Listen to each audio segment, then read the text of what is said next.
Hola, hola, seguidores del canal.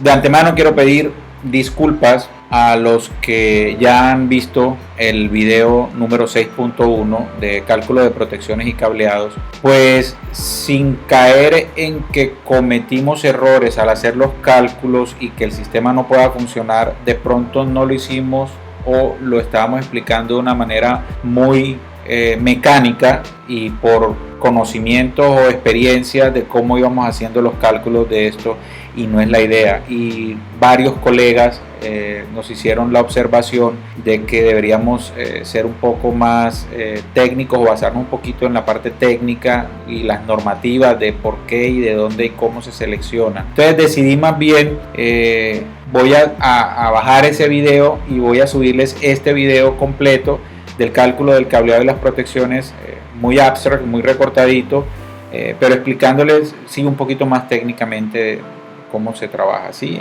La NTC 2050 nos da una serie de recomendaciones a tener en cuenta para todo lo que tiene que ver con la parte eléctrica, y básicamente de ahí es de donde se toman las recomendaciones sus recomendaciones, esa es la palabra, para hacer todo este tipo de cálculos y qué se debe tener en cuenta para ello. Cabe resaltar que estos son sistemas y soluciones pequeñas donde no hay longitudes muy grandes, donde las protecciones que vamos a utilizar y el cableado que vamos a utilizar van mucho más enfocado a que me sirva, que no me vaya a ocurrir un problema y que realmente cumpla yo con las normas de las leyes de la electricidad y no vaya a tener ningún problema, ningún inconveniente, ¿sí? Por eso pueda que les haga algún tipo de recomendación más hacia el lado comercial, sin incurrir, como vuelvo y lo digo, en incumplimiento de las leyes de la parte eléctrica. Eso, pero de resto voy a tratar de explicarlo lo más recostado a las recomendaciones que nos hace la NTC 2050, para que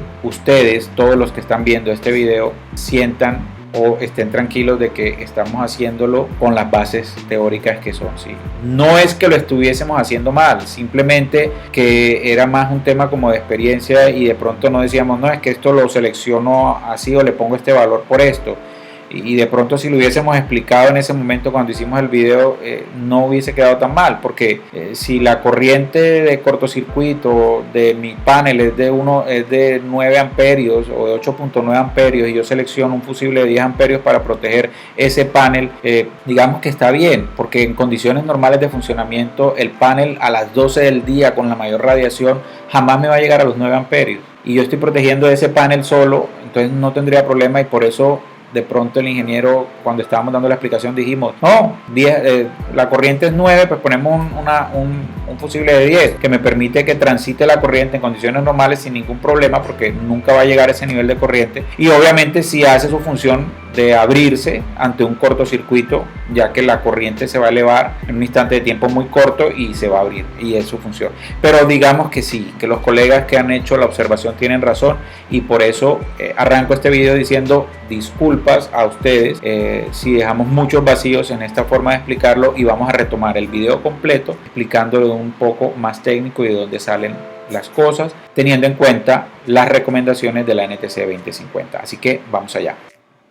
Bien, vamos entonces a mirar ahora la parte de cableado y protecciones. Esta es una manera muy práctica de hacer el cálculo del cableado y las protecciones. Si quieren información un poco más técnica o el por qué y de dónde salen todas estas cosas, si algo es obviado técnicamente de haber sido explicado en esta charla o en esta metodología para sacar los componentes, se pueden remitir al RETIE o al NTC 2050 que esté vigente actual en el RETIE, pero bueno, vamos a mirarlo aquí de forma rápida y sencilla. Como pueden ver en la gráfica, tengo por este lado, voy a tener mi arreglo de paneles, los conductores que van entre paneles y los fusibles que protegen los paneles en serie, luego un seccionador con protección termomagnética para cuando hago la sumatoria de las corrientes que vienen en paralelo de estos arreglos de series, luego el conductor entre esta protección y mi controlador de carga, luego el cableado entre el controlador de carga, baterías y los fusibles, que sería el número 3. Número 4 sería el cableado conductor entre la batería y el inversor y su respectiva protección. Y por último, el cableado y protección a la salida del inversor, que sería el número 5. Entonces, empecemos. Cálculo del cableado y protección de los sistemas. Importante, cuando arrancamos aquí en la primera parte, vamos a determinar el número de fusibles y portafusibles. Tenemos los valores de voltaje de circuito abierto del panel y la corriente de cortocircuito del panel. Determinamos que como son 5 paneles, los vamos a conectar en paralelo. Si los vamos a conectar en paralelo, el voltaje es el mismo. Tenemos 46.94 voltios en DC y sería el máximo voltaje si se abriera el circuito, y la corriente máxima sería de 9.48 amperios. Es decir, yo voy a proteger cada uno de estos paneles con mis fusibles. Como son 5 paneles y voy a proteger positivo y negativo, debo multiplicar el número de fusibles por 2, es decir, voy a utilizar 10 unidades de fusibles. La corriente del fusible, ¿a qué será igual? Será igual al valor de la corriente de cortocircuito multiplicado por un factor de seguridad que nos sugiere o nos recomienda la NTC, que es de 1.25. Esto nos da 11.85 amperios. Un fusible comercial que podemos utilizar sería de 12 amperes. Estamos súper bien con esta protección para el funcionamiento ordinario o común del sistema, ya que por más que si esta nos dicen que es la corriente máxima que puede transitar, el panel nunca me va a dar los 9 amperios en su funcionamiento normal. Por ende, que yo tenga un fusible de 12 amperios me permite que el sistema funcione sin problema. Pero su función principal es que ante un cortocircuito y la corriente tiende a infinito, al cruzar el umbral de los 12 amperios, este fusible se me va a abrir y me va a cumplir con su función, que es proteger. El cableado que voy a utilizar, la recomendación y lo que siempre se dice es que se trabaje con cable solar. Así se consigue, como cable solar o XLP. Si nos vamos a las tablas de especificación de los fabricantes de este tipo de cables, pueda que nos diga que para este arreglo, que no está consumiendo sino con el factor de seguridad 11.85 amperios, nos dé un cable por ahí tipo 14 en AWG. Ya toca mirar esa ficha de ese fabricante, no la tengo, no podría decirles exactamente cuánto es, pero aquí en este curso, siendo prácticos y buscando la practicidad, nos vamos más, o mi recomendación es irnos más a lo que comercialmente consigan que les vendan. Primero, que lo haya en el mercado para entrega inmediata o rápida entrega, y segundo, que se los puedan vender por tramos. ¿Qué es lo que se consigue más fácilmente? El número 10 es el más común y el que más se consigue. Luego está el número 12 y el número 8. Obviamente, como ustedes saben, entre más pequeño el número, mayor capacidad de corriente. Pero con un cable número 12 ustedes podrían manejar tranquilamente hasta 25 o 30 amperios, creería yo, si hacemos la similitud con la tabla normal de la NTC para el cálculo de los conductores. En los XLP, como les digo, es importante que ustedes, si quieren ir un poco más allá en la parte técnica, vayan y lo miren y revisen a cuánto correspondería el cable que ustedes requerirían para trabajar rutas de 12 amperios, ramales de 12 amperios, ¿sí? Vuelvo y les digo, y soy claro, yo estoy recomendando, Wow Solar les está recomendando utilizar un número 12, inclusive un número 10, por comercialización. Les va a salir más económico, lo van a tener más rápido, y adicionalmente a eso lo pueden conseguir por los tramos que necesiten. Vuelvo y les repito, el cable solar o el cable a utilizar para los ramales y la parte solar debe ser un cable especial de tipo solar, que se conoce como XLP, que su sección transversal dada en milímetros o su calibre en AWG debe tener unas tablas para selección acorde también a las temperaturas y otros factores de distancia, pérdida, etcétera. Lo que le recomienda el fabricante con base a las características y a los cálculos de corriente que vamos a transitar, deben seguirlo para proyectos grandes o proyectos donde se requiera mucho cable de este. En practicidad para proyectos de este tamaño, mi recomendación es recostarnos hacia lo comercial sin caer en incumplimientos de reglas de electricidad. ¿Cómo así, Miguel? O sea, no vamos a seleccionar un cable que no soporte la corriente máxima que yo necesito transportar por aquí. En ese orden de ideas, yo puedo trabajar con un número 12, inclusive con un número 10, que es mucho más fácil de conseguir y no hay ningún inconveniente. Los tramos que vamos a utilizar no serán tramos muy largos, y para el caso puntual de un ejemplo como este vendría bien este tipo de cable. Pero ojo, para todas las personas académicas y expertos en el tema, no estoy diciendo, Miguel Arrieta o Solar no está diciendo que así es que debo seleccionar el cable solar. Existen unas tablas de los fabricantes, hay que tener una cantidad de factores dependiendo de distancia, temperaturas, etcétera, para calcularlo. Pero en este caso, para estos proyectos así pequeños, esto va muy bien y no van a tener inconveniente por hacerlo de esta manera. Listo, entonces así tendríamos la primera parte, que es el cableado de los paneles y la protección de cada una de las series, o cada panel en este caso, porque es un panel que estamos protegiendo cada uno. Esta sería la primera parte. Los fusibles de 12 amperios, vamos a proteger positivo y negativo, y el cable debería ser un cable 12 AWG o 10 AWG XLP, cable solar. 2.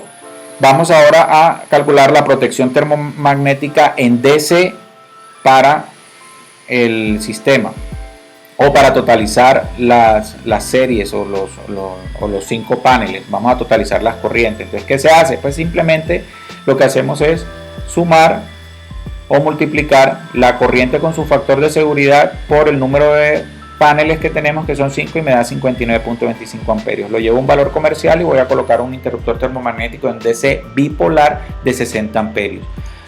Si no hay de 60, o sea, es más fácil conseguir el de 63, se puede utilizar el 63, sí se puede utilizar, no hay ningún problema. Para el tema del cableado, entre el totalizador de corriente directa y el controlador de carga, yo debería utilizar un cable AWG6 tipo solar. ¿Por qué, Miguel? Porque si nos remitimos a la NTC 2050 en la tabla, tenemos 60 amperios allá, me dice que, bueno, este de 55 ya no serviría, tendríamos que irnos al que sigue, que es 75 amperios a 90 grados centígrados. Me dice que el calibre del cable debe ser un cable número 6, ¿sí? Entonces, en ese orden de ideas, pues voy a utilizar un AWG6 y lo voy a utilizar tipo soldador o multifilar blando. Es un cable que es muy fácil manejarlo. ¿Por qué? Porque por lo general todos estos elementos los voy a colocar dentro de un mismo gabinete. En un sistema de estos así pequeños, normalmente utilizo todo dentro de un mismo gabinete, a menos que tenga muchas baterías. Pues las baterías las dejaría por fuera en un banco de baterías, sobre una tabla o en una estantería que esté aislado no entre la batería en contacto con la tierra. Entonces, normalmente todos estos componentes están dentro de un gabinete, y este tipo de cable lo hace muy maleable, es muy fácil manipularlo dentro del gabinete. Bien, estos serían entonces los valores. El interruptor totalizador sería de 60 amperios y el cableado a utilizar sería un cable de número 6, AWG 6 tipo soldador. Es el mismo que voy a utilizar acá arriba y acá abajo, no hay ningún problema por eso, porque es la corriente que estoy transitando por ahí. Bien, como tercero vamos a calcular el fusible entre el controlador de carga y las baterías, y el cableado entre el controlador de carga y las baterías. Entonces, el fusible debe ser igual a la corriente máxima que entrega el controlador de carga. El controlador de carga que se seleccionó entrega máximo 100 amperios. Por ende, la recomendación de la NTC es que la protección que se coloque aquí debe ser de esa misma capacidad. Entonces la colocamos de 100 amperios. El cableado de corriente continua y el arreglo de las baterías, voy a utilizar un cable AWG4 tipo soldador también. Ahora, ¿por qué utilizo este tipo de cable? Si nos remitimos a las tablas y sabiendo que el controlador de carga podría entregar hasta 100 amperios y siguiéndonos en las recomendaciones de la norma, pues yo debería utilizar un cable inclusive número 3, ¿sí? Porque el de 95 hasta 95 amperios me da que es un número 4. Ahora, ¿por qué yo tomo la decisión de utilizar 4 y no 3 como me hace la recomendación la norma?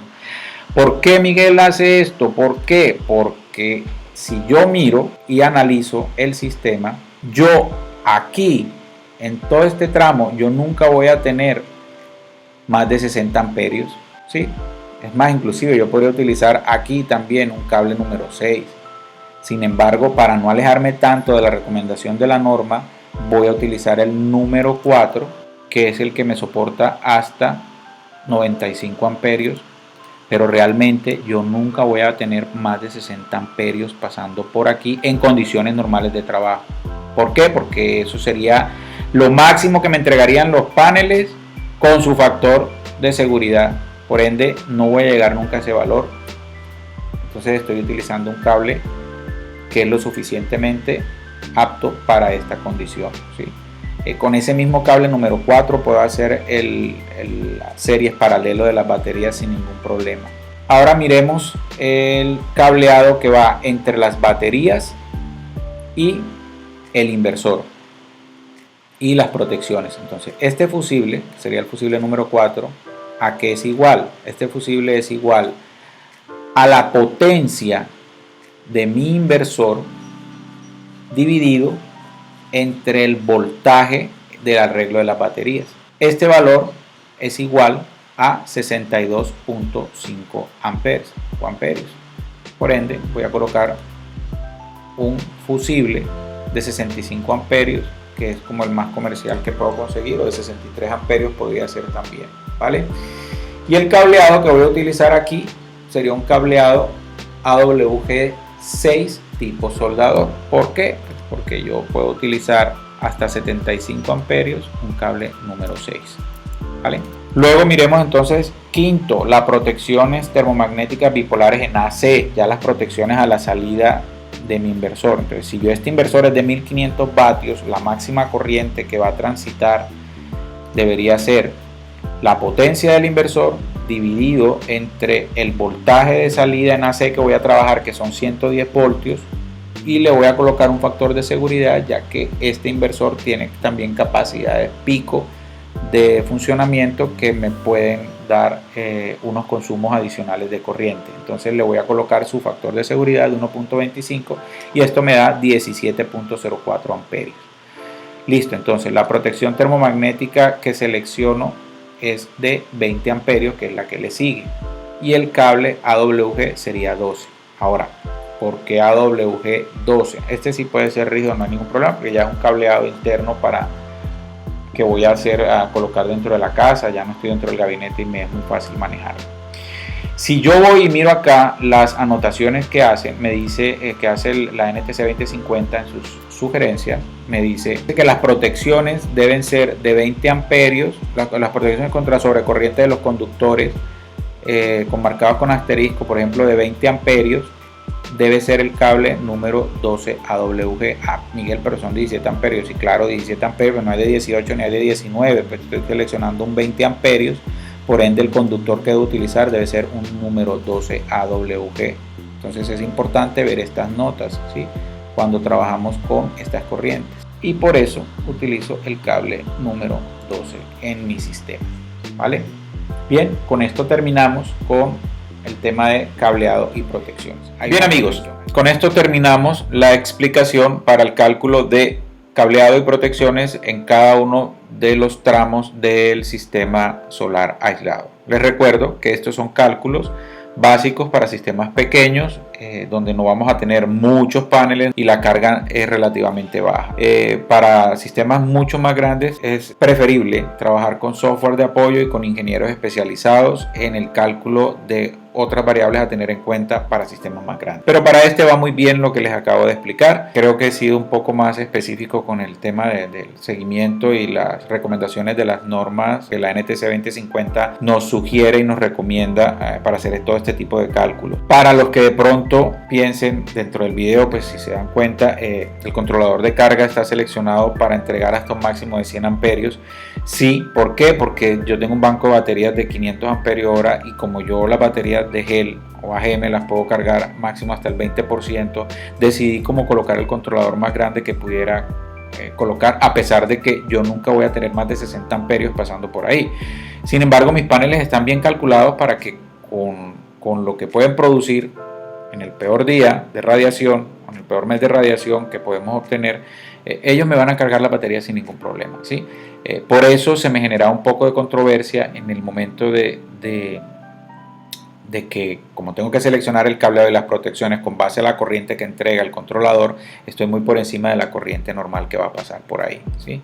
En ese orden de ideas, de pronto lo ideal hubiese sido llevar el controlador más bien basados, o seleccionar el control más bien basados a la máxima corriente que pudiera pasar yo por ahí y vigilar que no supere el 20% de las baterías. Pero ahí Ya en videos atrás pues, lo hicimos o les expliqué que lo hice o lo seleccioné con base a esa máxima capacidad de corriente. Entonces miren cómo el seguirnos hacia la norma como tal de la NTC no siempre es favorable, porque pues yo colocar ahora unas protecciones de 100 amperios o un cableado que me permita pasar por ahí 100 amperios, ¿qué tanto me estaría protegiendo?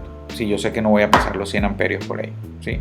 Pero tener el controlador de 100 amperios no me es un problema, listo, está un poco sobredimensionado, sí, pero en el momento en que yo vaya a ampliar mi sistema ya es un elemento menos que no tendría que cambiar o modificar ¿vale? Sin embargo, el principio de este video como tal era enseñarles bajo qué criterios o qué recomendaciones debemos hacer la selección de cada uno de estos cables y protecciones.